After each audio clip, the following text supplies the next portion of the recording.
Yeah. All right, we're live, I think. We're live. So we'll just wait a little while. We'll just wait a couple of minutes. But how's it all going, team? It's good. It's good. It's different, but different's not necessarily bad, I guess. Or definitely. I think the second week I have found a little bit easier, just in terms of kind of settling and feeling a little bit more grounded. Yeah. Particularly with the kids as well. Yeah. Mm. It's hard work with the kids. But look, team, we'll get started. Look, thank you for joining me. We've got Gareth and V from WELLME, a company that we've worked together for a while, and Gareth's been a good friend of mine for a while. So for everyone that's watching, please tune in, and any questions we have, fire them away, and then we'll go over them at the end. But we don't really know where this conversation is going to go. We're just a couple of mates having a chat and breaking up the monotony of isolation. But Gareth, V, you guys want to talk a little bit about what you guys do? Yeah, sure, mate. So we are a corporate health and wellbeing organisation. It's a business that I started almost 4 or 5 years ago now, when I got out of the fitness trade. And Hello. oh, look at that. And so we wanted to bring proactive health into the corporate space. That's kind of how we kicked off. We still stayed very much in our lane in the beginning. We did a lot of exercise-based stuff. But then what we found is the corporate space is really interesting. In the beginning, sort of 4 or 5 years ago, there was a lot of tick boxing going on still. And even to this day, there is organizations that, play the health and safety card and just tick box stuff. But what we found in the last 2 years specifically was organizations were really trying to shift towards doing genuine health and wellbeing programs. And when I say genuine, what I mean is looking into more than just sort of medical testing, more than just EAP and safety meeting, looking into programs like yours, looking into programs like ours, where we're diving into nutrition, diving into positive psychology, diving into epigenetics, sleep. So look, in the face of what we just had to, what we're going through, health and wellbeing is a cool space to be in. Yeah, it's been an amazing journey, and I've definitely learnt a lot from you guys. But Gareth, you want to tell us the story of how we met, brother? Yeah, that's a goodie. So it was still back in my heyday, my training heyday. I had a client, Mark, your old coach. He came to me one day. Who's mad? I called him the bionic man because he was made of steel, mainly made of steel. He's got a story in himself, but we'll keep that for another time. So he comes to me, he goes, look, I've got this big Polynesian boy. He's called you Polynesian boy. And he said to me, look, he goes, buddy, this guy's, I think he's got a lot of heart, but he just doesn't train properly, and I need someone to push him. I go, well, who's that? And he goes, oh, you've probably seen him on TV. It's the brown butterbean. Because you had that big persona, I'd never met you before. I just thought, oh man, not this arrogant, cocky fella. And sure enough, you come wandering in the door, and when you wandered in the door, you didn't walk like a cocky dude, and you certainly didn't talk like the guy on the TV. And I was like, hang on, have I got this guy confused for someone else? And sure enough, it was you, and it was a big surprise to me that you rocked up the way you were, because you certainly were in the persona. Mate, you trained pretty hard. It was a lot of good fun times. I think we got 3 or 4 fights together, getting you ready for fights, and it was fun. It was good fun back then. And you were one of the first people that sort of came to me and said, how you got this group going. How are you, what's in it for the future, and how are you going to try and make a future of this, because, we both knew I defended with my head a lot. So my life in boxing wasn't going to be too long. So, it's pretty awesome to see where we've come now, eh, bro? Yeah, absolutely, man. Yeah, no, super proud of you, man. It's been long overdue. Like, working in the fitness space, you meet a lot of people who want to help people, right? And one of the challenging things about, working one-on-one or in small group training is to scale that thing and commercialize it, to turn it into a legitimate job. And fortunately, we're at a time where it can happen now. And you're going to be one of the first to help the people in need and that lower socioeconomic group who just don't get anything in this space because everything's so bloody expensive these days, eh? Yeah. And V, how are you finding isolation? far away from him. I'm okay. I was talking to Gareth this evening about how I'm just trying to create a bit of a new normal at the moment. Yeah. Because everything is not normal and compared to our everyday lives, and so it's just creating a new normal for each day while we're in lockdown. Particularly for the kids, and our kind of outing or for the day is going up. We're fortunate to live on a street that's got they call it a mountain. It's more of a hill attached to it, going up there every evening with the kids and, just creating a little bit of structure and routine, but also being quite fluid with what we're doing. I'm trying to get my own space as well. I've started running again, like half of New Zealand. I was like, oh, my ankles are a bit sore. Using that kind of as my timeout, my burpee challenge, which you've seen, to try and set some intentions, some goals for myself each day and try and share the love in that sense. Yeah. It's definitely harder. We got 4 kids. You've got 2 at home, right? Two. 3. Yeah. 3. Oh, 3. Yes. It's hard work, man. It's hard work. And thankfully, me and Corinne are still officially married. For now. No, just kidding. But it's just hard work. So what is the new norm? What's the new norm for you guys? I really feel like it's actually, for me and the kids, we're still doing, some of our day-to-day stuff that we would normally do. We eat breakfast and we get we get dressed and we do our chores and sometimes. But it's also just allowing them to kind of have space to just kind of, I guess, enjoy their day as well. I feel like we've been so lucky with the weather in Auckland. It's been amazing. So it's about having outside time. And I've actually noticed, so we've got 3.5 and almost 9-year-old, and their relationship has actually gotten quite a lot better. Like, it's just like they've had the time and space to kind of build that relationship a little bit. And we're not rushing off to here, rushing off to there. And the baby's just doing his own thing, getting into everything. So, it's a little bit of what we used to do, but then it's also just having quite a bit more space. And I'm a lot more fluid with what I'm doing now. And, I'll leave the dishes overnight, which is something I would have never done before. Oh. That, and that's just things where it's like, oh, it actually really doesn't matter, and it's about trying to enjoy the time, I guess, that we have, that we've been given in this sense. And we're all healthy as well, which is a huge thing as well, because there's families out there who are suffering from the virus and stuff. So for now, we're still very healthy and well, so feeling great for that each day. I have OCD. Oh, yes. Quite.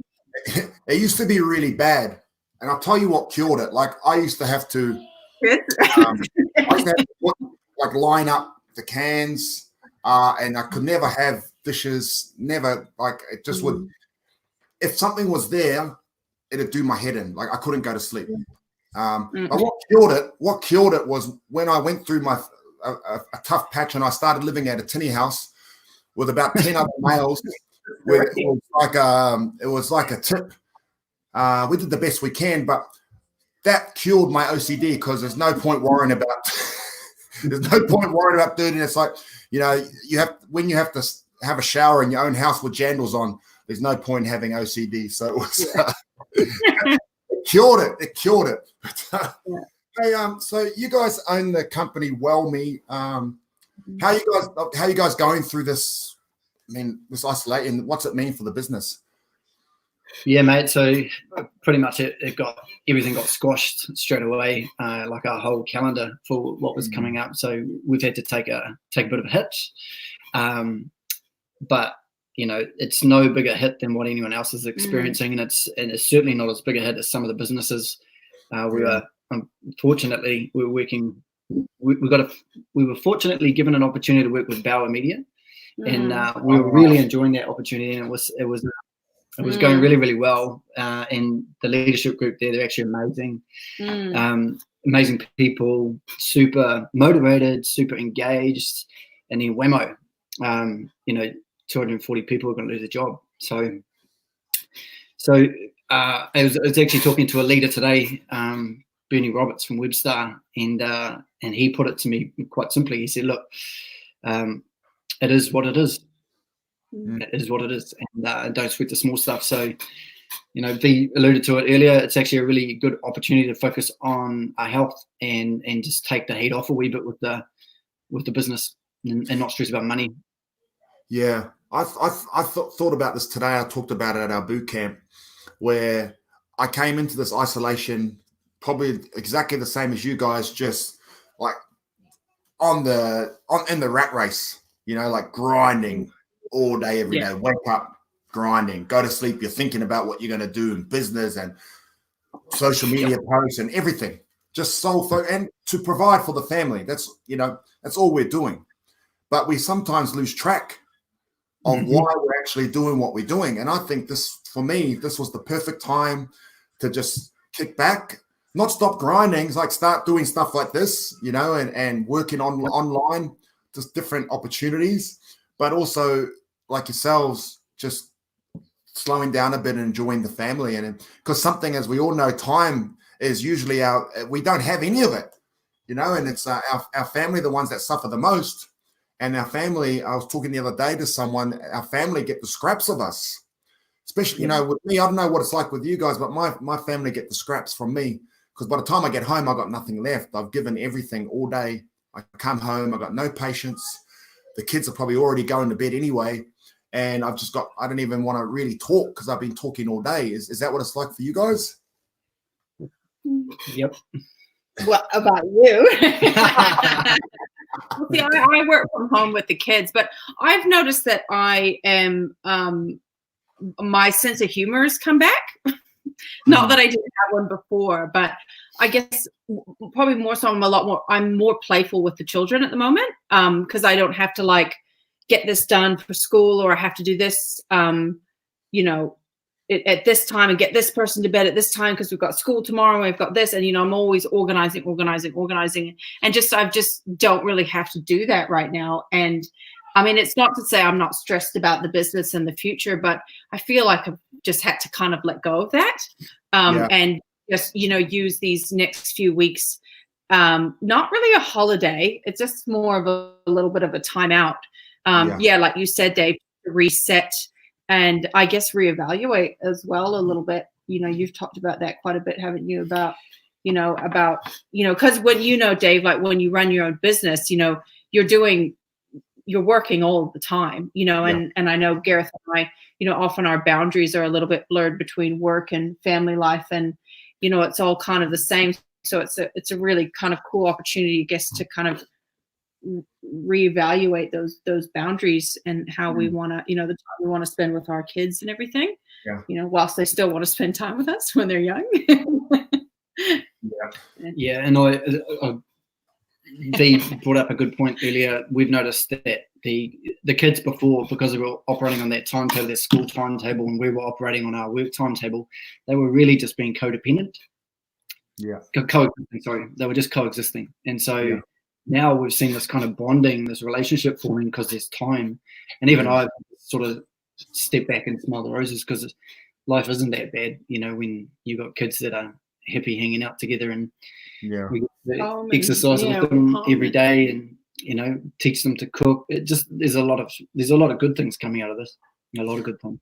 Yeah, man. We got a couple of questions here before we move on. We got this one from Tua, one of our team here. Can you read that there? Yep. Yes, Dave, what's something that you made him focus on first? Being an Islander, it's always hard. However, the focus mentally breaks down, especially with the lockdown. What are some key things to focus on in the lockdown? Actually, I'll steal something from Dr. Paul Wood, who we got to work with Yellow, actually, on a resilience project. Paul's one of the top psychologists in the country. And he talks about the circle of influence versus the circle of concern. So this doesn't pertain exactly to our relationship when we first met, but it does relate to the lockdown piece, which is you can only control what's in your circle of influence, and what's outside of that is outside of your circle of control. And so, and to take that one step further is every day when you wake up, you go after, he calls it the acronym WIN. What's important now? So WIN. What's important right now? And it's really just about taking one step before you take the other step, and not getting too far ahead of yourself. That's a good one. What's important now? Win. And then got another one here, brother. Yeah. What is the key to work life and balance? I work full time and am on 3 boards. Wow, and have 8 kids. Here's me. Here we complaining about 3 and 4.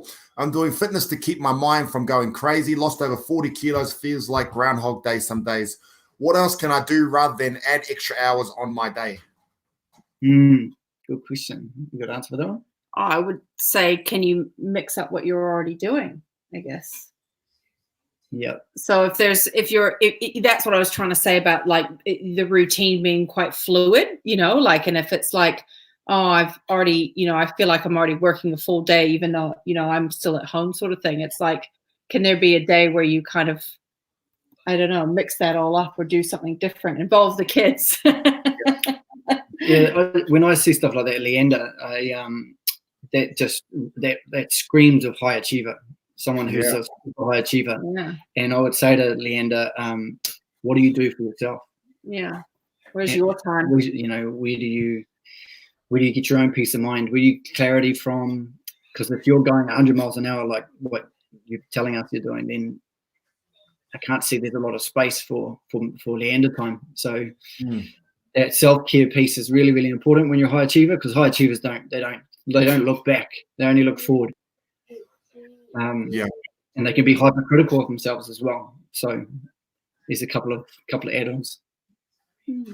Gareth, can you go into that more about high achievers and people really, that are just grinding and just wanting, just nonstop, just focused on a goal? Yep. Can you go more into that, what you just talked about there? Yeah. Okay. Well, there's kind of two things, two ways to look at goals. Goal setting. I love goal setting. I'm a big goals with soul. Goals with soul, man. I'm a dream chaser. And so I've had to really, really kind of dig deep and do the work on this stuff in the last couple of years, because I was a guy in the past who would just steam drain everything, and there'd be collateral damage in my relationships. I always kept my health in check. That was the one thing I always clung to, and it probably the one thing that kept me sane. And so, if you are a high achiever and you're hypercritical of yourself, the first thing I'll say on that is, and this is my own learnings, when you reflect on the past, reflect through a compassionate lens. So when you look at the mistakes that you've made in the past, or the failings, there is no failings, there's only learnings, right? Be compassionate for the person you were, because the person you were is not who you are today. Love it, man. No failure. No failures, only learnings. That's it. And then going forward, that's where you can apply a bit more of a standards approach, where you want to attain something, you want to achieve something, you want to work towards being a better version of yourself, as you would say. So standards are for the future. You hold yourself to those, and compassion is for the past, because what's happened in the past is you can't change. Yeah. I remember, I always say it, man, it's because these days, especially with our kids, the youth these days that we work with, they're so afraid of failing. But the way I put it is, if I didn't fail, there'd be no BBM, there'd be no this amazing movement that's helping so many, If I didn't fail, I wouldn't have met you guys.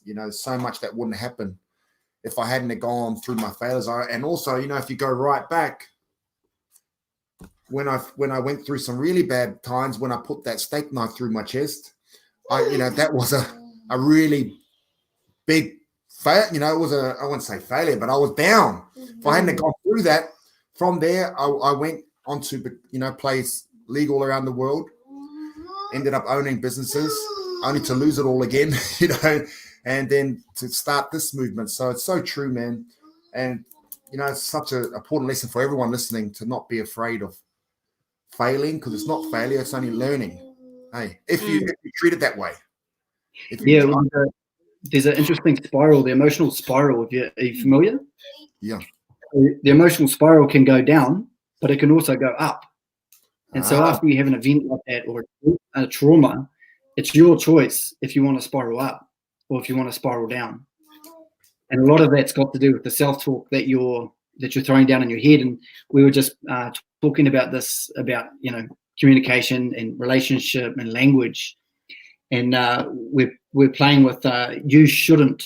Was it I should and you should.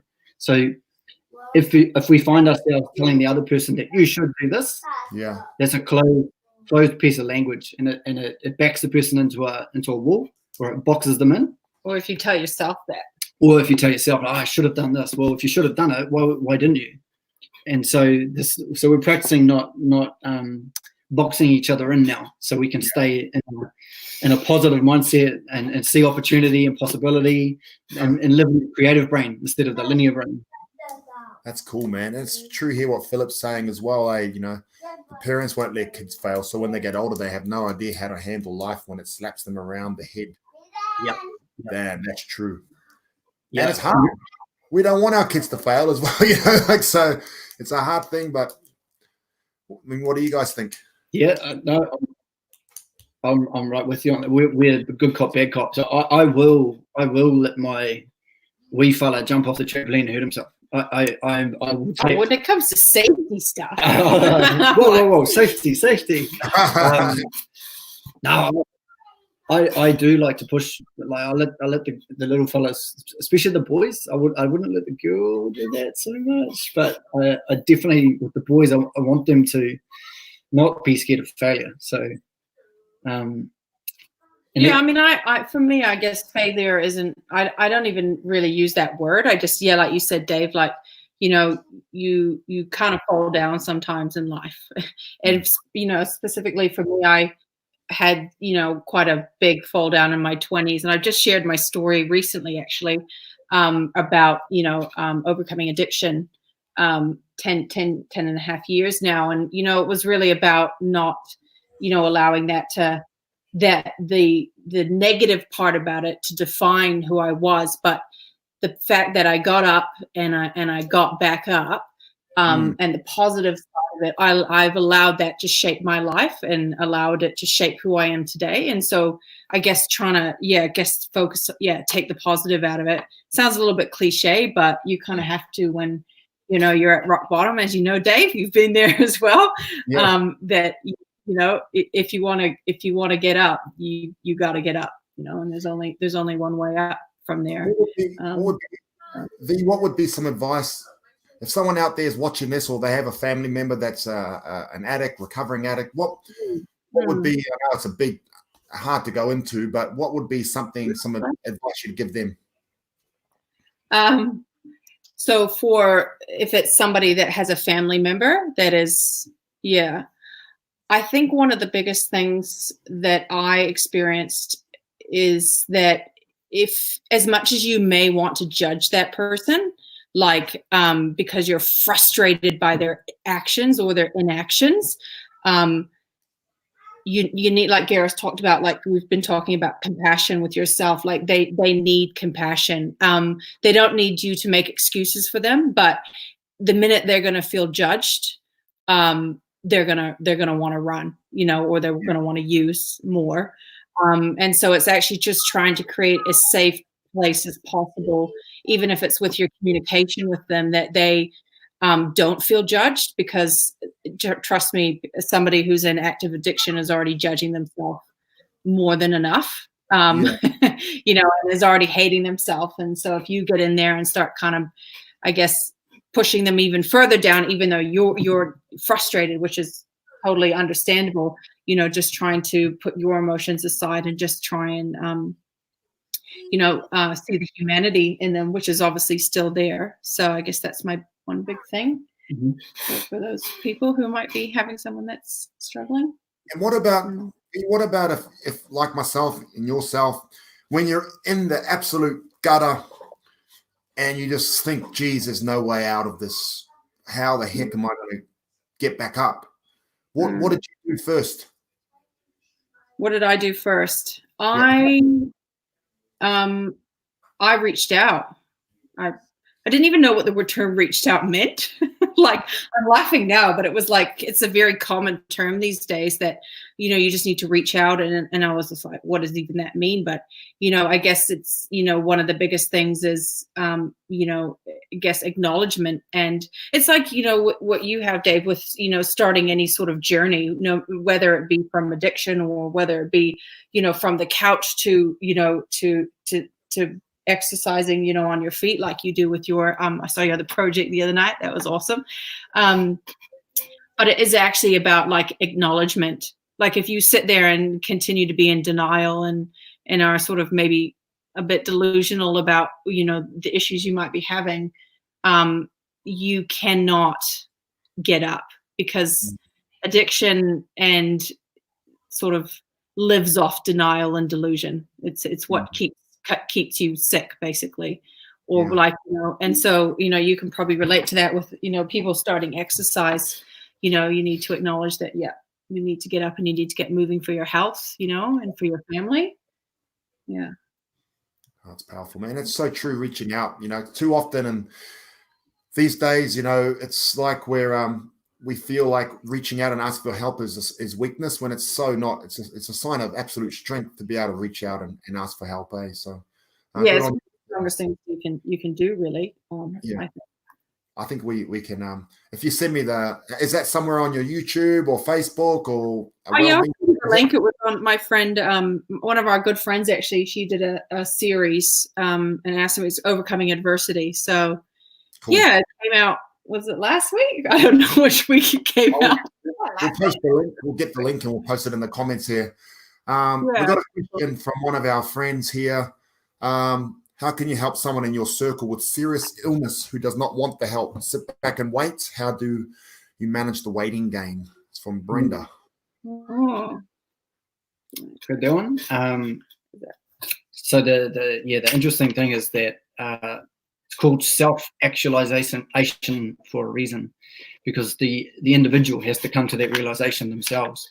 And it's kind of what you were referring to earlier. Like, I know V had to hit rock bottom to get out of where she was, and you had to do the same thing, Dave. And there's an unfortunate truth across the spectrum with this stuff, is that many people do have to go there.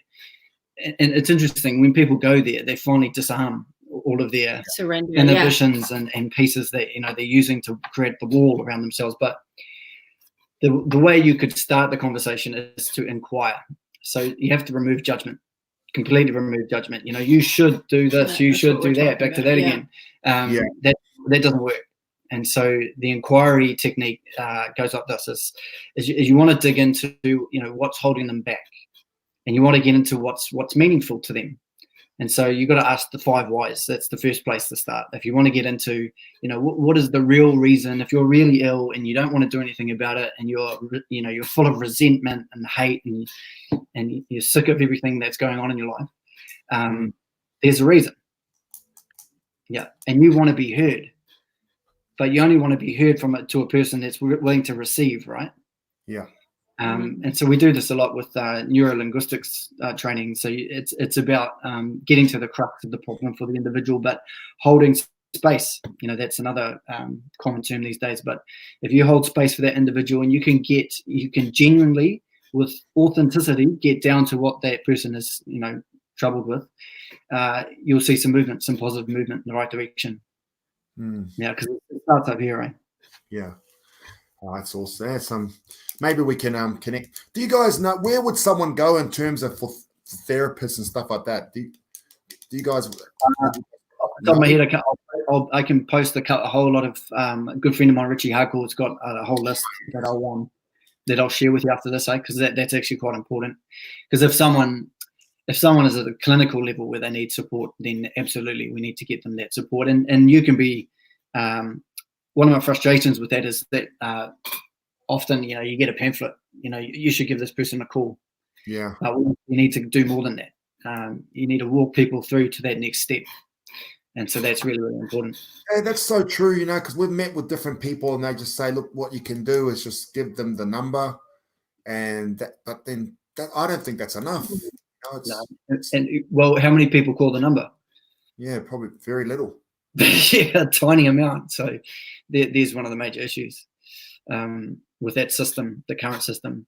And I guess, yeah, the only time that you think you have to be a bit careful with someone who really might be suffering is that you need to make sure your boundaries stay intact, as well, because you don't want to fall into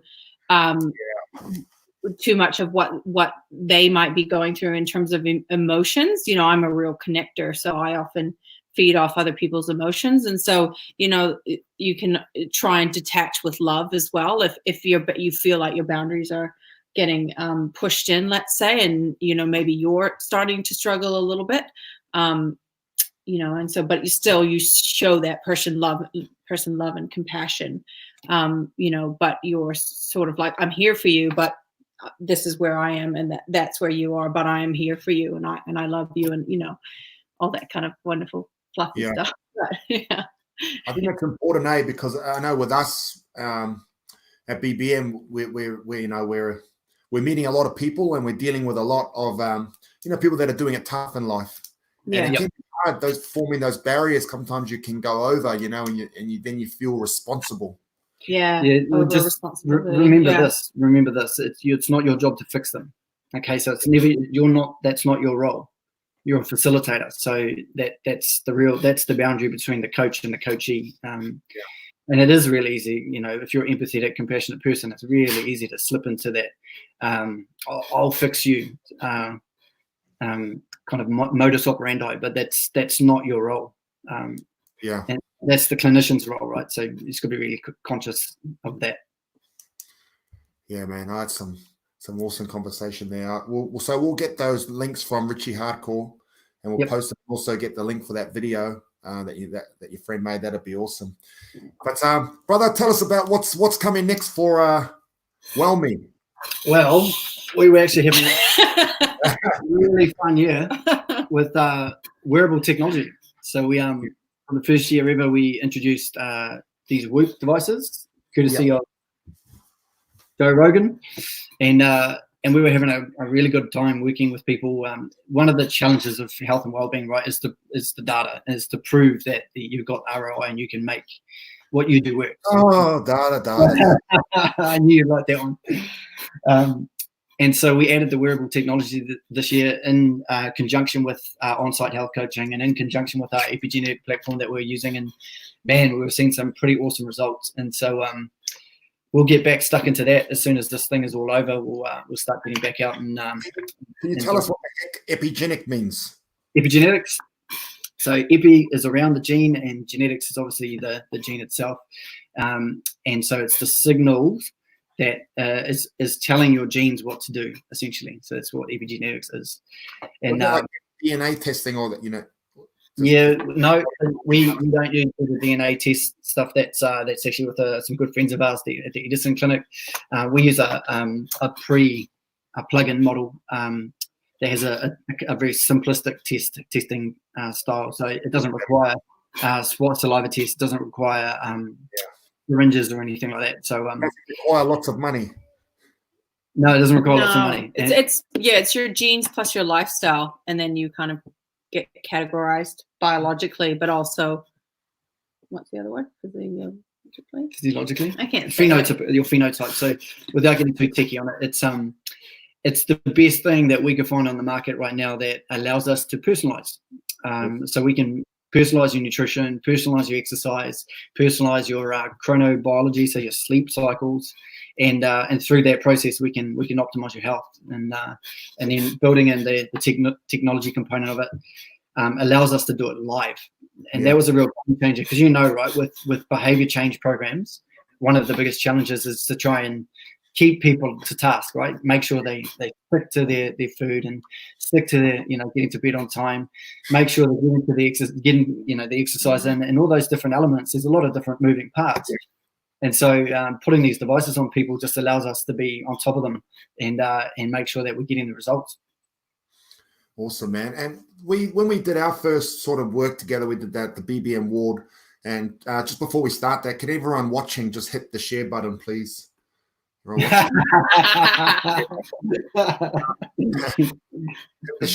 Hey team, we've done that BBM ward, and we've done all the checks, you know, all these different measurements. And then one of the most fascinating ones that we did, I found was quite simple, was the mental health checks. Yep.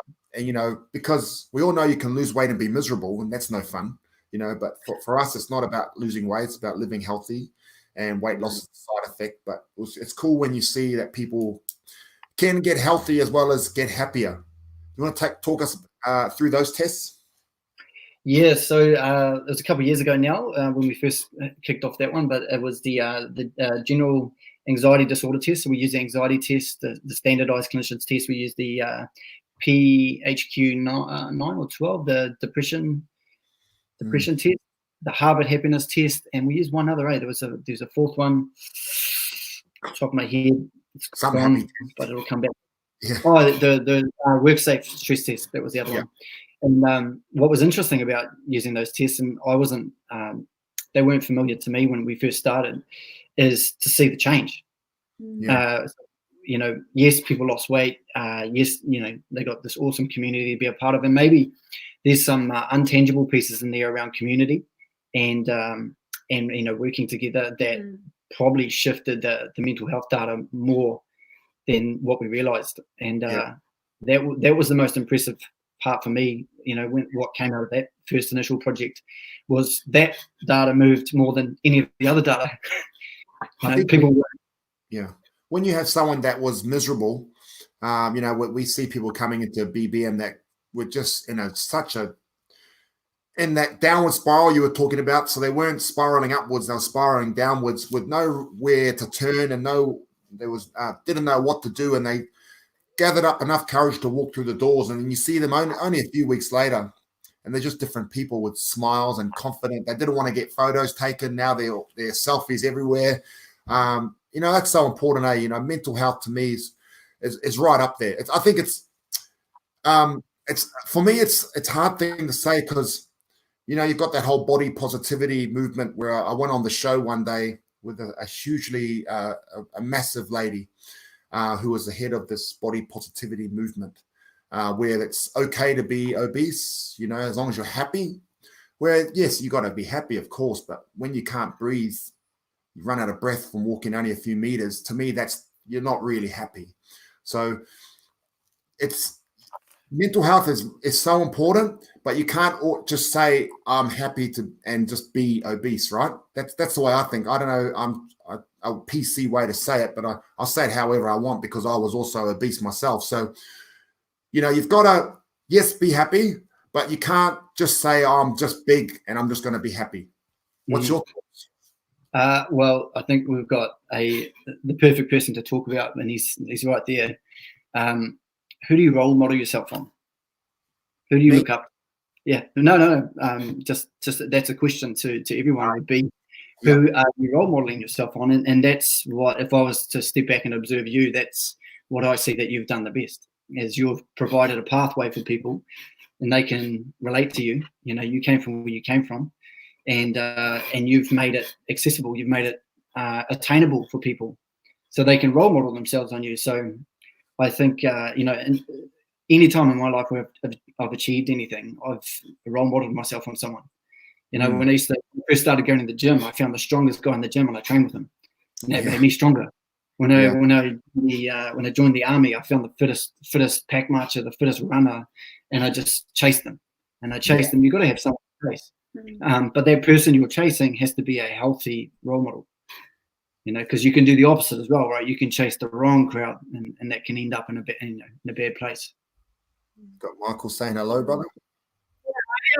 For me as well, like I have this thing about body positivity because I've had 3 kids now, and after every child I put on like 20 kilos or something, which maybe more, which I've then had to work very hard to lose. And I've often kind of had like, not disagreements with people, but I feel like they say, oh, you know, you just love yourself no matter what your size is. And it's like, just because I potentially want to lose weight, or I want to be able to run again, let's say, which then I felt like I had to lose the weight to be able to run like how I used to, doesn't mean I actually don't love myself.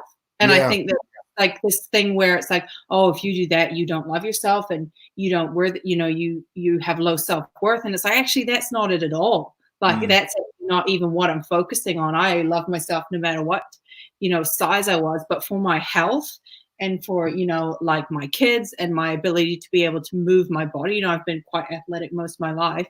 That was a goal I set for myself, and actually, and then people come in, oh no, you just love yourself, how you are, sort of thing. And it's like, hey, this is my goal. Doesn't really have anything to do with you or, and I think that's probably, there's probably people out there who, you get put down kind of sometimes. And it's like, actually, you're not actually doing it, for that particular person. You're doing it first and foremost for yourself and then, for your family or, whoever else you have in your bubble. Isn't it? We're going to call it bubble now instead of family. Like I said, a new ththing. Yeah. I know it's hard. My wife, Corrine, she talks to me a lot about, how come you can motivate all these people, but you can't help me? And it's a hard one being someone who does what I do, and then also having my wife after having baby, so it's a hard one for sure. But she's doing great. And like you said, you just got to do it for yourself, and bit by bit, and you'll get there. It's it's a slow process, I think. Yeah. We've had numerous children. It seems to get slower after each one. Yeah. But hey, Gareth, before we get into the exciting stuff that we're doing together with BBM and WELLME, what to you, bro? You've been there from before there was BBM. Really, when you think about it, you were there way before there was a thought of me starting this group. What to you has been the biggest thing, reasons why we're successful in what we do? In the beginning, you go on. In the beginning, it was definitely on the back of your transformation, your journey. But then, like anything in life, you've got to get organized, you've got to get structured. So we've got to give a shout out to Ian, Uncle. And Gareth, just you're talking about role models. He was actually the person I role modeled myself on as a youngster. My father was a bank robber. My father was a bank robber, a drug grower. My other uncle was a bank robber as well. He used to give us coins of bags of coins to go play spaces. We're still in the bank bags. So I had them, and then I had my uncle who was the businessman. So it's so true what you say. I role modeled myself on him. I wanted to be successful like him. So yeah, definitely the infrastructure. Hey, infrastructure. And surrounding yourself with like-minded people. Like you've got these leaders now that are just they're rock stars in their own right. And so when they're getting this opportunity now, I'm seeing more like Norma and Lauren. I've seen a few more popping up in my feed, and they've done their time as well. So they're gonna touch as many people as you've touched, and it's that that chain effect, that ripple effect, as you would say. Sorry, it's just gonna go like that. It's just and it's at that point now where it's just gonna go fast. It's gonna expand, and it's long overdue. To be honest, it's long overdue. That's so cool, man. And brother, what's so you want to tell the people what we're doing together? Yeah, man, absolutely. So we've got a wee guy needs attention. So we've got a partnership now with Skills Active and with those leaders I was just referring to earlier. They're all going to get their NZQA level 3 certification, exercise certification. So there'll be 25 brand new BBM qualified leaders. There he is. He's like the same. Got more hair than me. And then through that process, we're going to start to put those leaders into different, well, not those particular leaders, but we're going to expand the BBM model to other cities and townships. So the scalability plan is about to kick off. And so, but we've got this this course that we've done, which is and eventually we're turning that into our own course, right? We're going to have our own BBM. Yep. So we've got a few hoops to jump to yet, but if anyone's watching now and they're interested in being a BBM coach within the next, I don't want to put a time frame, maybe 3 to 4 months, we should have something that you'll be able to get your hands on, even if it's just an online course where you'll be able to learn the BBM way, the BBM model, and then take it to your local community. Yeah. Hey, Mum, I can see you. So, yep. Hi, Mum. I think the important thing is too is we set these courses up, and we've talked about it. You've got the theory, what do you get, the physiology, and all that other box ticking stuff that you have to have. Health and safety, safety, and all that stuff. First aid. But it's the culture of what we do that's so important. And that's what we have. That's the important part of getting across. That's the hard bit, I think, to get across to the leaders. You can walk into any workspace anywhere in New Zealand right now, and the number one word that always comes out of every place, right, is I want to build a healthy culture, a good culture. And 80% of organizations don't really have it, the way they want it, and probably have the one they want. And it is a little bit of indicative of the kind of work environment, so that has to be taken into account. But what you'll notice the first day you walk into a BBM session is no judgment, no excuses, and no judgment. And what a refreshing environment to walk into. I always feel a lot of gratitude. I'm very grateful for being given the opportunity to work with you and your team. And it's you're doing it right.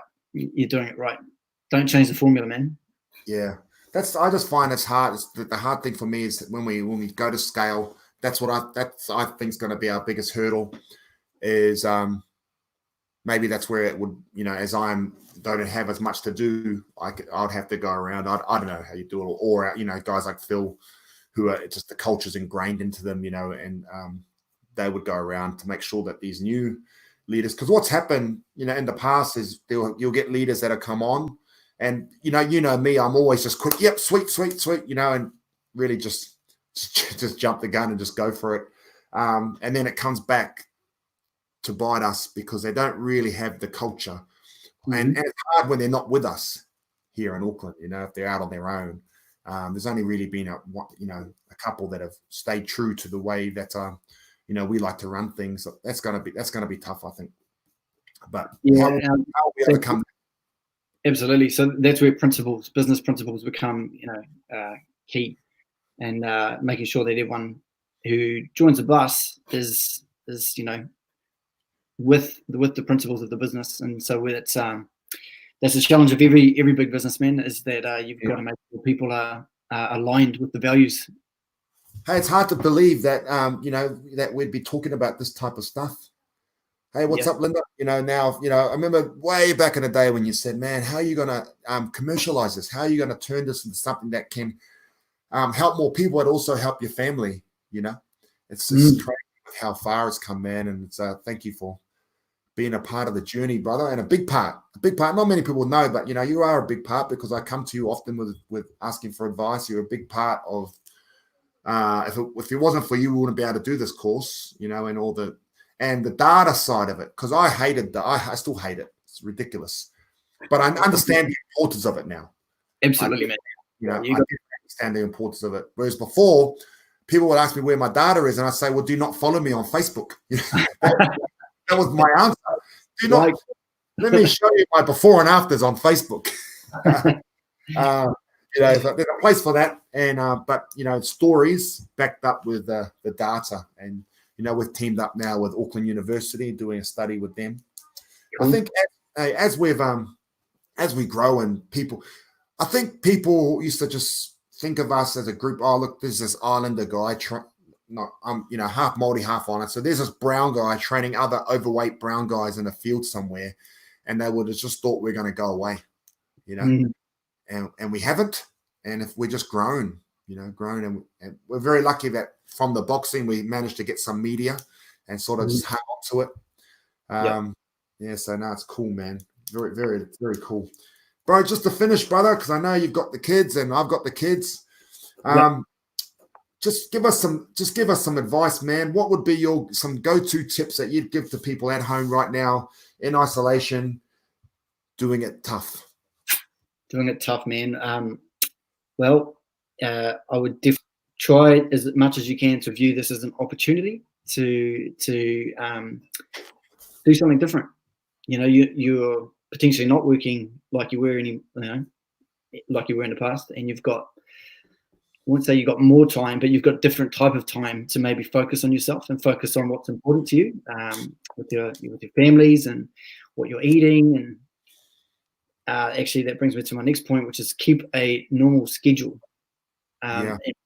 So go to bed at the same times. Don't stay up on PlayStation or gaming or watching Netflix to stupid o'clock, because that's not going to serve you. And if you do that, you can come out the other side of this as a better version of yourself than when you went in. I know one thing. Those are all great tips, and that's all those things you said is what I've implemented. I've also set a goal, just a mini goal to try and achieve, because I want to come out of this isolation better, and I want to come out of this isolation being able to touch my toes. Yeah, I saw that, mate. They look really good, man. They actually made a massive improvement. And I've been stretching, bro. Yeah. I haven't stretched so much since my league playing days, which was a long time ago, man. You know what? I have to say, and you know me, I never stretch. Yep. I never warm up, and I never stretch. I'll turn up to a body talk session or a BBM session, which are really hard. I'll just have a few shots of coffee. That's my warm up. I don't warm up. And then I just get straight into the set, and then I don't cool down, don't stretch, go straight have a porridge. Yep. And I'd always complain I'm sore. Yep. How important is stretching? Oh, it's super important. There's a mental side to stretching as well, right? So that psychophysiological connection between decompressing joints and de-stressing your nervous system, that's massive. And so if you think about it from that perspective, if you just want to get yourself into alpha wave state or a relaxed state, then stretching does wonders. There's a reason why it's hung around so long. A training model is good when it's hung around for so long. Yeah, Big Phil here's keen for yoga. So yes, stretching is amazing, and as you get older, your training program will become there needs to be more mobility than crashing and bashing so much. I tell you, I noticed it, bro. I've only been stretching. Look, I'm no professional at all. I've only started stretching thanks to my good friend Nikki, who will always keep on my back about it.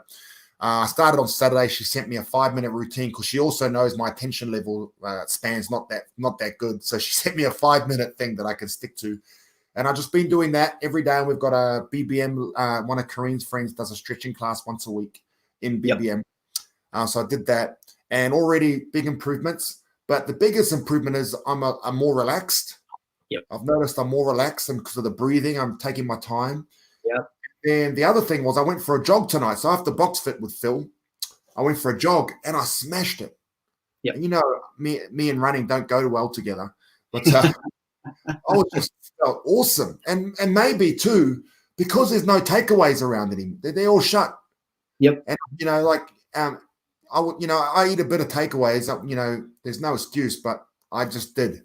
Yep. It always sneaked back in. Coming home late, I better grab something, whatever the case may be. So because I'm only eating home cooked meals, I'm stretching, I'm resting way more. On the run, man, blitzed it. Fastest, I did 2.5 Ks. It's not a long run, but it is for me. But just blitzed it the whole way. Yeah, well, the Army fitness test is only 2.4, so you basically did the Army fitness test. Oh, well, I'm a bit of a warrior. Yep. Oh, man. Hey, man. So I think that's what I want to do. You've got exercise, try different things that you wouldn't normally have the time to, and embrace it. Embrace the time with your family, and set a little goal. I think that would be some good tips for everyone out there. And I will post those things that we're talking about with some links to some counselors, and also V's video. And also, thank you very much for everything, brother. I really appreciate it. V, thank you very much. Yeah, bye. Really appreciate both you guys, and looking forward to us coming out of this stronger and moving into some big things for all of us. Yeah, man. Can't wait till the rest of the year, guys. Yeah. No excuses, team. Yeah. See you, crew.